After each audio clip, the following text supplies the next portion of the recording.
কে আমাকে অনুমতি দেবে সেটি প্রশ্ন নয়, প্রশ্ন হলো কে আমাকে থামাবে।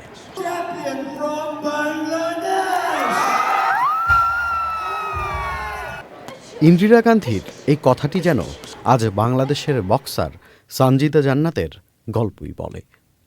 যে সময়ে সামাজিক যোগাযোগ মাধ্যমে হিজাব পরে ড্রাম বাজানো এক তরুণীকে নিয়ে আলোচনা, সেই একই সময়ে আর এক বাংলাদেশি তরুণী লড়ছেন সম্পূর্ণ ভিন্ন এক রিঙে, ভিন্ন এক স্বপ্নে।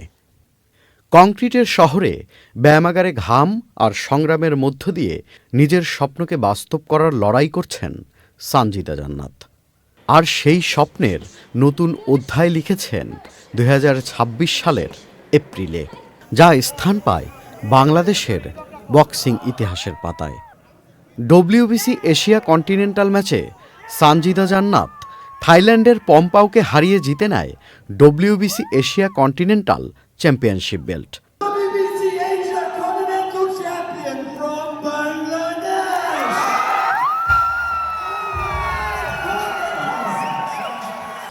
যা আন্তর্জাতিক পেশাদার বক্সিংয়ের মানচিত্রে বাংলাদেশের নাম তুলে ধরেছে নতুন এক উচ্চতায়।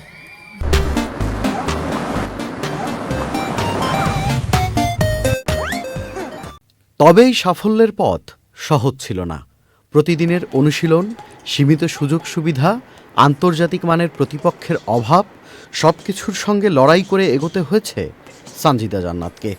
তবে পরিবারের সমর্থন পেয়েছেন, কিন্তু দেশের নারী ক্রীড়াবিদদের যে বাস্তবতা, সেটিও বারবার উঠে এসেছে তার নিজের বক্তব্যে। আমাদের বাংলাদেশের মেয়ে ফাইটার নেই। আমি যে একটা মেয়ের সাথে হচ্ছে যে আমি যেটা পারি, আমার থেকেও ভালো যে কেউ থাকবে, আমি তার সাথে ফাইট করব, ওরকম কেউ নেই। দ্যাটস ওয়াই আমাকে ছেলেদের সাথে ফাইট করতে হয়। সানজিদা জান্নাতের কোচ ও এস বক্সিং বিডির প্রতিষ্ঠাতা মোহাম্মদ ইউসুফের ভাষায়, সানজিদার সবচেয়ে বড় শক্তি তার মানসিক দৃঢ়তা। প্রতিকূলতার সামনে দাঁড়িয়ে না হার মানার এক উত্তম উদাহরণ সানজিদা। আমার যে বক্সার স্টুডেন্ট ফিমেল সানজিদা জান্নাত, সে বর্তমানে WBC Asia continental champion. Bangladesh থেকে অ্যাজ এ ফিমেল এই প্রথম, এবং প্রফেশনাল বক্সিংয়ের যে ওয়ার্ল্ড র্যাঙ্কিং, সেখানে সে নাম্বার 20 এবং এশিয়া নাম্বার 9। এবং সে তার বক্সিং জীবনের প্রথম হাতেখড়ি আমার হাত ধরেই এই জিম থেকেই করেছে। তো 3 বছর সময় গেছে। তো 3 বছরে একদম জিরো থেকে আমরা এই লেভেলে তাকে নিয়ে আসতে পারছি। সানজিদার সাথে প্রশিক্ষণরত অবস্থায় ছিলেন ফিটনেস প্রশিক্ষক ও এস বক্সিং বিডির ব্র্যান্ড অ্যাম্বাসেডর আসিফ হাসান সাগর। তিনি বলেন, বাংলাদেশের নারীরা সুযোগ পেলে বিশ্বমঞ্চে নিজেদের প্রমাণ করতে পারেন। প্রয়োজন শুধু আস্থা, পৃষ্ঠপোষকতা আর সামাজিক সমর্থন। সানজিদা জান্নাত এরকম একজন মেয়ে, সে দীর্ঘ 3 বছর তার প্র্যাকটিস এবং এইডস বক্সিংয়ের সাথে সম্পর্কিত থাকায় সে নিজেকে ওই জায়গায় নিয়ে আসছে। এবং আমি এটা খুব প্রাউড ফিল করি যে একজন মেয়ে একজন ছেলের সাথে ফাইট করতেছে। তো একটা ছেলের যে এনার্জি, একটা মেয়ে সেই এনার্জিটার ক্যাপাসিটির সাথে ফাইট করতেছে, ব্লক করতেছে, ঠেকাচ্ছে, এটা আসলে দুইজনের জন্য অনেক পজিটিভ একটা সাইন। সানজিদার কথায় উঠে এসেছে সামাজিক সমর্থন ও বাস্তবতার কথা।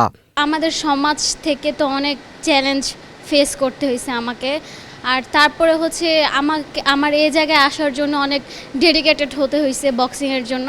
সানজিদা শুধু একজন বক্সার নন, সানজিদা এক সাহস, যিনি মনে করেন আত্মরক্ষা মানে সবসময় বাধার বিরুদ্ধে দাঁড়ানো নয়, বরং নিজের স্বপ্নের পক্ষে অবিচল থাকা এক শক্তিও।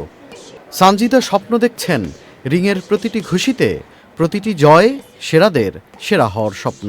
আমার স্বপ্ন হচ্ছে, যেমন এশিয়ার টাইটেল ফাইট জিতলাম, তো এখন আমার স্বপ্ন পুরা বিশ্বের কাছে হচ্ছে যে নিজের দেশকে রিপ্রেজেন্ট করবো এবং ওয়ার্ল্ড চ্যাম্পিয়ন হব ইনশাআল্লাহ। Tanvir Limon, channel I.